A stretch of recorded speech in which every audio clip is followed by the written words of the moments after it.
Sorry. Action.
And action.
Oh, fucking hell. Do it again. Can we do it again? It's still running. It's running.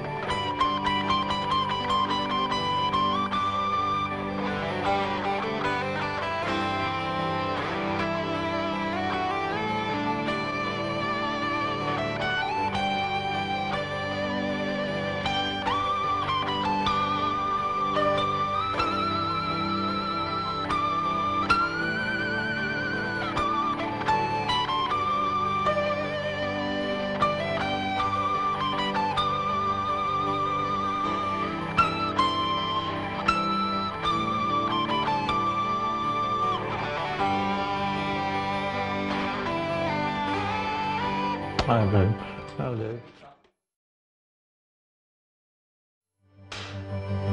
Action.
This is the mandala, which is a Buddhist kind of religious symbol that was at the manor, and we're putting it here so that it gets the same kind of magical thing there.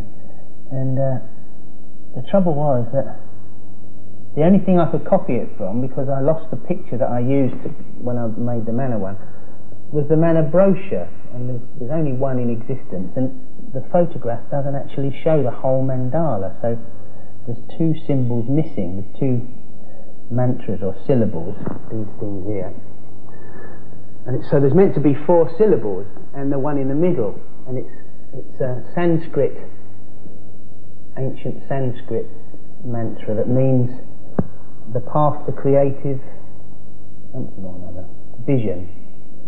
And so I've got to get I've got to track down the other two cymbals. So I'm in the middle of that at the moment, but meanwhile I'm just filling in all the rest of it so that we can actually start. But I can't seal. You see, I've left a gap there and a gap there and a gap there in all the circles, because you can't seal the whole thing up without having all the cymbals in it and the suitable invocations done before. You have to get, you know, naked virgins and chicken's blood and all that stuff. Not really, I'm only kidding about the chicken's blood. The naked virgins is true, but the chicken's blood isn't. And it makes all the difference, you know, because it's, you know, your path to creative vision, isn't it? That's what it's all about. Which was... Oh, right. Are we going? Yeah. Okay.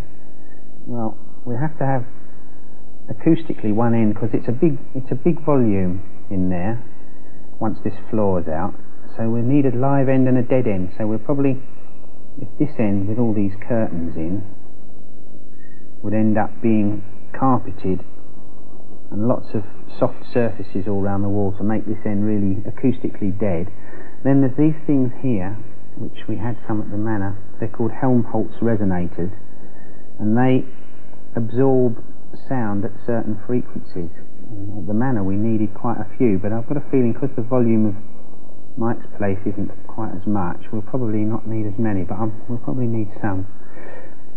So I think if that end's the dead end, we get all the old expensive velvet curtains dangling everywhere, and then this end would be the floor that we've got there already, which is a wooden floor, because this will be carpeted. All right, can you see it now? For fuck's sake! Right. So this, keep your head back. This end will be. Okay. Okay. Well, this end will be the live end with the wooden floor, and then we've got to get our mandala in there, the old Tibetan symbol of creative what's name. And I'm not sure where, I know they haven't got the one that was at the manor, so we'll have to find the old manor brochure and copy it off that, because I don't know where the book that I got it from is certainly not around now. And then the cartwheel will be there. I found this amazing wheelwright in Hemel Hempstead. He must be the last wheelwright in the world. He's about 170 years old, and he still makes cartwheels for all the fairground stuff.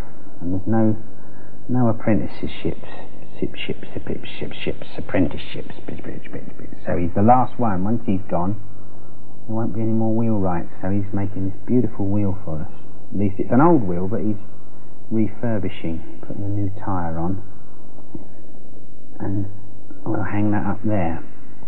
Slightly more strongly, I should think, than the one at the manor, because that fell down and nearly killed Vivian Stanchel once. In the middle of a Bonzo Dog Doodah Band album. The poor bugger nearly got crowned with it, and it weighed about 500 weight. So we don't want to do that to young Michael.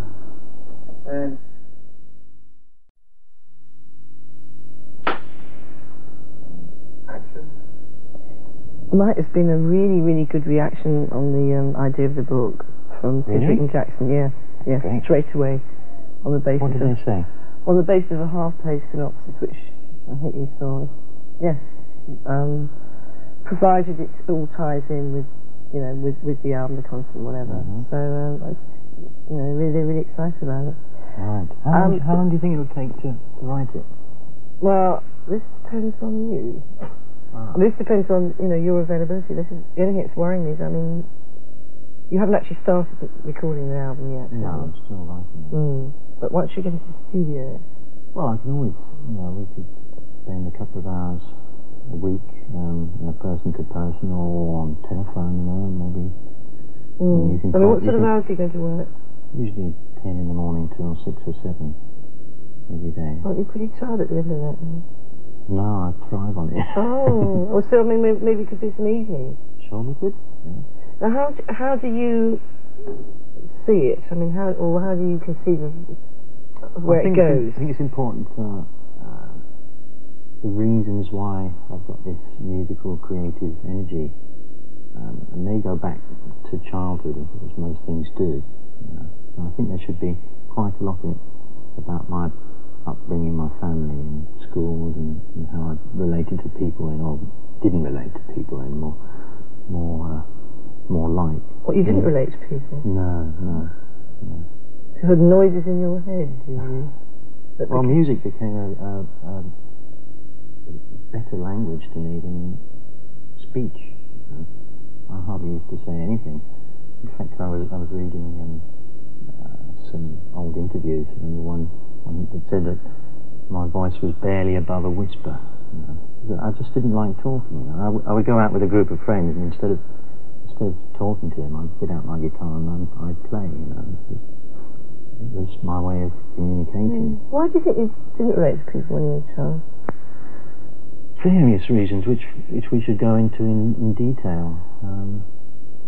What are you interested in? Yeah, I'm interested in it as well. In fact, I'm seriously considering going to a psychoanalyst, because there are parts of my personality that I want to understand why I am like I am. So I've actually booked an appointment. I'm going to go through some psychoanalysis, because Tubular Bells 2 is so important to me that any extra energy I can get from understanding myself is worth the trouble. So tell me this. Sure you can. Maybe that should be the next film spot. Yeah. At the Shrink. I mean, are you worried about it? I mean, to go to a No. psychiatrist is quite a big step. No, because I already did a group therapy type of thing, which so I know that I'm capable of delving into myself, but it still left me with some unanswered questions about why I react, and why in certain situations I'll feel a certain way. In some situations my hands tingle or my arms tingle and things like that. I don't know why that is, and I want to find out. So this is something we can discuss when we're working on the book. Right, so and hopefully by then I'll have spoken to the Shrink, and I'll know a bit more. Yeah. So we obviously could discuss your childhood, as you say, and then why you got into music. The making of Tubular Bells 1, right, and how you felt about that and the huge success, and then what happened next, whether you ever got sort of writer's block, and then this sort of huge amount of albums that you made since, sometimes records, I should say. 14 in 18, was it? Well, I've made one a year for the last 5 years. We can discuss that.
Thank you.